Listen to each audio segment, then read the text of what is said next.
বন্ধুরা, গত 15 দিন থেকে মানে জবে থেকে মুস্তাফিজুরকে বিসিসিআই আইপিএল থেকে বাদ দিয়ে দিয়েছে, ঠিক তারপর থেকে আমরা দেখছি বাংলাদেশিরা বড্ড বেশি লাফালাফি করছে। কি নিয়ে? টি-20 ওয়ার্ল্ড কাপ নিয়ে।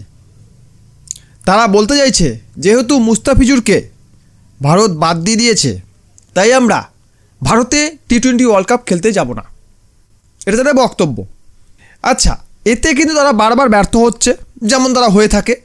তারা আইসিসিকে বহুবার আবেদন করেছে যে আমরা ভারতে খেলতে যাব না। কেন? Security issue. कौन है ये लोग? कहां से आते हैं? এবারে আইসিসি বলছে যে এই মুহূর্তে তো ভেন্যু চেঞ্জ করা সম্ভব নয়।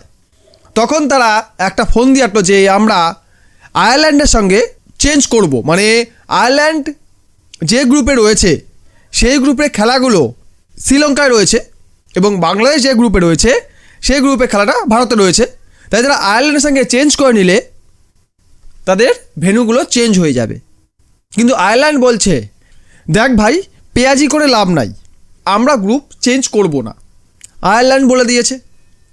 সেই সঙ্গে আইসিসিও বলে দিয়েছে যদি টি-20 ওয়ার্ল্ড কাপ বয়কট করো তাহলে আইসিসির যে রেভিনিউ ক্ষতি হবে সেটা তোমাকে দিতে হবে, আমরা তোমায় দেব না, তোমরা আমাকে দেবে।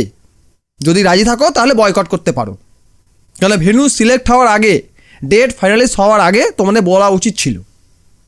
এখন হট করে বললে তো হবে না। এত অবধি বাংলাদেশ মোটামুটি চুপসে ছিল।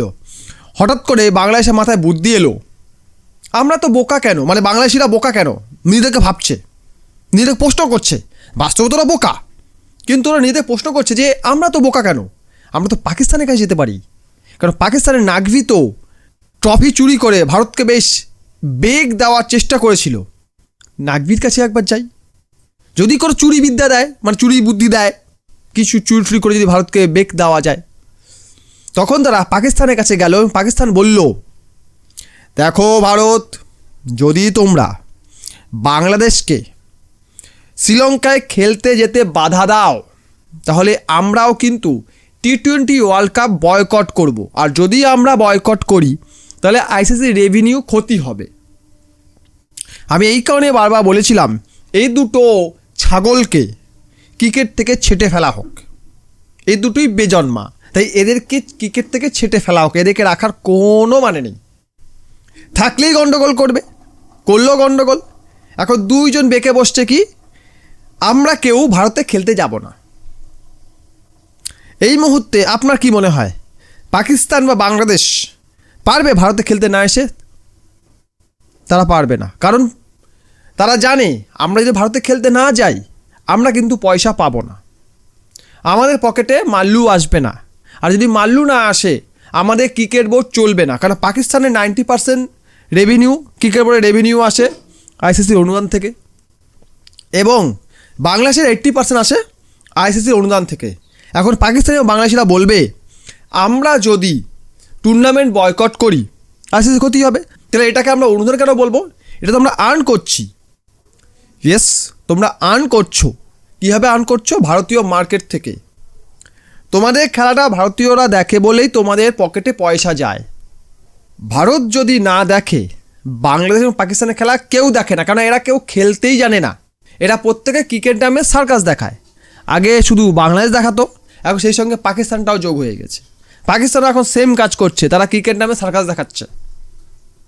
কাজে ডিয়ার পাকিস্তানি অ্যান্ড বাংলাদেশি, একটা কথা মাথায় ঢুকিয়ে নে, খেলতে তোদের আসতেই হবে। বেশি ট্যাঁটু করলে ক্রিকেট থেকেই বাদ চলে যাবি। বোঝা গেছে? যদি বোঝা গিয়ে থাকে তাহলে বেশি ট্যাঁটু না করে চুপচাপ চলে আয়। তোরা তো চলে আসবি, তোদের অকাত আমরা জানি, তবুও একটু আর কি চেঁচামেচি করছিস, করতে তো হয়। যেমন দোকানদার জিনিস বিক্রি করার আগে একটু দাম হাঁকিয়ে বলে, কাস্টমার যে বেঁকে বসে প্রথমে ট্যাঁটু করলেও কাস্টমার দামেই লাস্টে দিয়ে দেয়, তবু দোকানদারের পকেটে লাভ থাকে। কিন্তু এখানে কিন্তু দোকানদার নোস, এখানে তোরা কাস্টমার। তো যেইভাবেই তোরা দোকানদারকে বোকা মারার চেষ্টা করিস না কেন, দোকানদার ঠিক প্রফিটটা নিয়ে নেবে। মানে আইসিসি এবং বিসিসিআই নিজেদের পকেটটা ঠিক ভরে নেবে এবং তোরা সেই ছাগলের মতো বলির খাড়ায় আসবি এবং বিসিসিআই এবং আইসিসি তোদেরকে বলি খুচুক করে দিয়ে দেবে। চিন্তার কিছু নেই। ভিডিও ভালো লাইক করুন, কমেন্ট করুন, শেয়ার করুন, চ্যানেল সাবস্ক্রাইব করুন। ভিডিও দেখার জন্য অসংখ্য ধন্যবাদ।